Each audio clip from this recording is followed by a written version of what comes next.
My name is Arthur, I'm 67 years old, and I spent 3 decades building a portfolio that could support 10 families, only to realize I'd traded my own spine for the balance.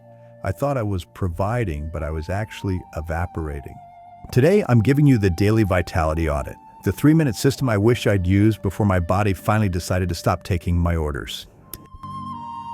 3 years ago, I had to be carried out of my own boardroom because my legs simply refused to stand up anymore. For 30 years, I was a master of the autopilot life. I had the corner office, the respect of my colleagues, and a bank account that said I was winning. But while I was polishing my reputation, I was rotting from the inside out. I thought I was building a future, but I was really just climbing a ladder that was leaning against the wrong wall. I remember the mornings I'd wake up with a dull ache in my lower back. I'd swallow 2 pills, drink a 3rd cup of coffee, and tell myself it was the cost of doing business. I convinced myself that my wife and kids didn't need a father who could go for a hike, they needed a father who could pay for the best college. In 1998, my daughter asked me to teach her how to ride a bike.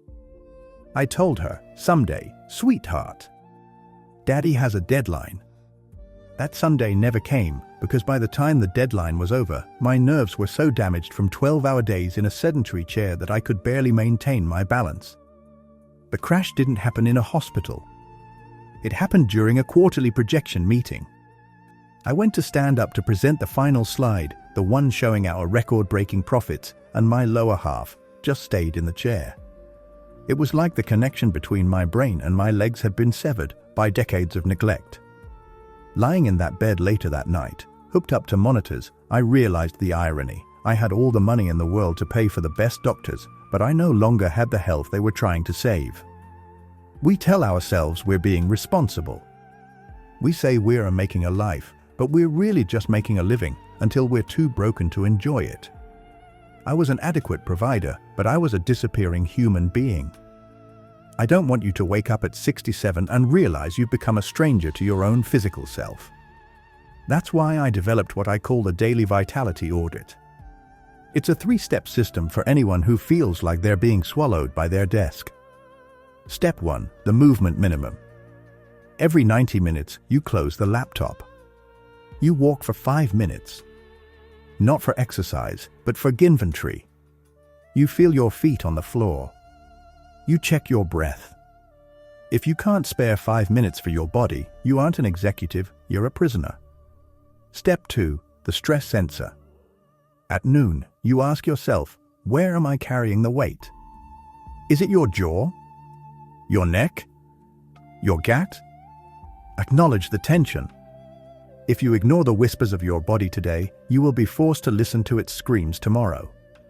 Step 3, the presence check. Before you walk through your front door at night, you sit in the car for 2 minutes. You leave the provider in the driveway. You go inside as a whole person, not a shell that's too tired to speak. I spend my days now in a physical therapy clinic trying to get back what I threw away for a $200 million valuation. I've learned that success means nothing if you have to view it through the window of a recovery room. Your company will replace you in a week. Your children won't.